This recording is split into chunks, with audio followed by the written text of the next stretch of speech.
प्रिय भक्तों, उद्धव और गोपियों का संवाद भागवत पुराण के प्रसिद्ध प्रसंगों में से एक है, जिसमें भगवान श्री कृष्ण द्वारा भेजे गए उद्धव और ब्रज की गोपियों के बीच संवाद होता है।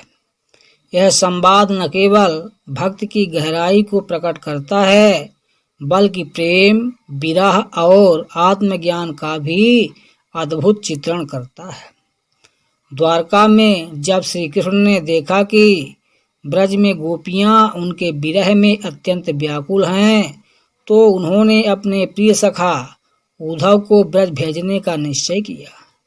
उद्धव अत्यंत ज्ञानी और योग मार्ग के अनुयायी थे। उन्होंने प्रेम और भक्त की गहराई को अनुभव नहीं किया था। श्री कृष्ण चाहते थे कि उद्धव ब्रज जाएं और गोपियों को ज्ञान का उपदेश देकर सांत्वना दें। उद्धव, जो श्री कृष्ण के अत्यंत प्रिय मित्र थे, ब्रज की ओर प्रस्थान करते हैं। वे मन ही मन विचार करते हैं कि वे ज्ञान योग के उपदेश से गोपियों की व्याकुलता को शांत करेंगे।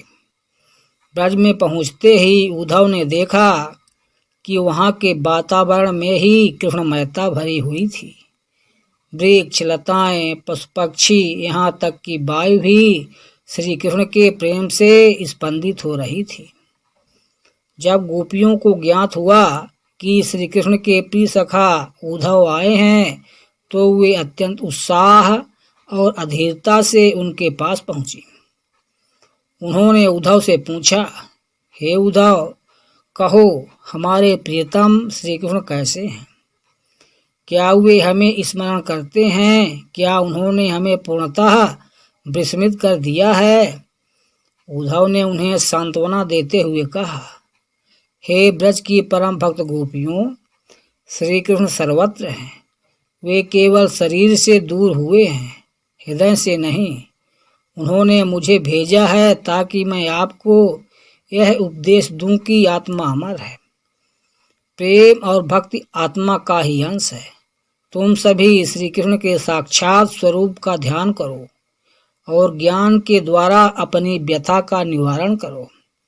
उद्धव के ये तत्व ज्ञान युक्त वचन सुनकर गोपियां मुस्कुराईं और बोली, हे उद्धव, तुम ज्ञानी हो, योग मार्ग के अनुयायी हो, किंतु हमारा प्रेम तर्क से परे है। हम किसी आत्मा या परमात्मा की साधना नहीं करती, हमें केवल श्री कृष्ण से प्रेम है।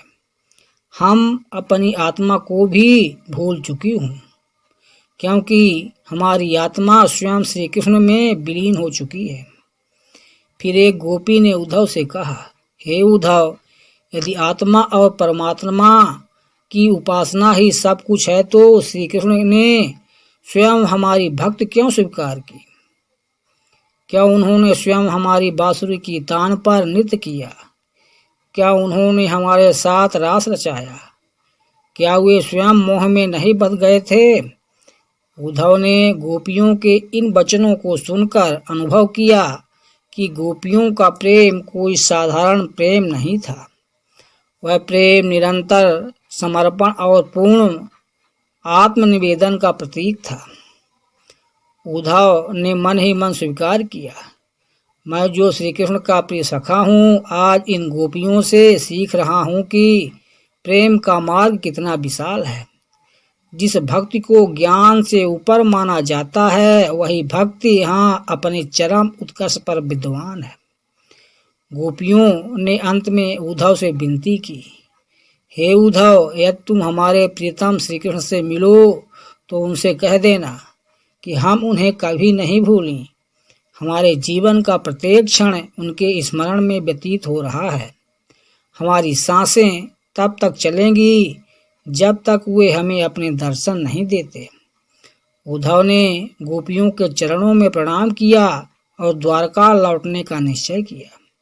उन्होंने श्री कृष्ण से मिलकर ब्रज की गोपियों की अपार भक्ति का वर्णन किया।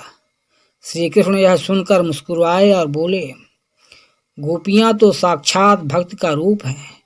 उन्हें सांत्वना की आवश्यकता नहीं, क्योंकि वे पहले से ही मेरे हृदय में स्थित हैं। यह संवाद प्रेम और भक्त की पराकाष्ठा को दर्शाता है। उद्धव जो योग मार्गी थे, इस अनुभव से यह समझ गए कि भक्त ही सर्वोच्च साधना है। गोपियों का यह निष्कपट प्रेम संसार के समस्त ज्ञान से ऊपर था।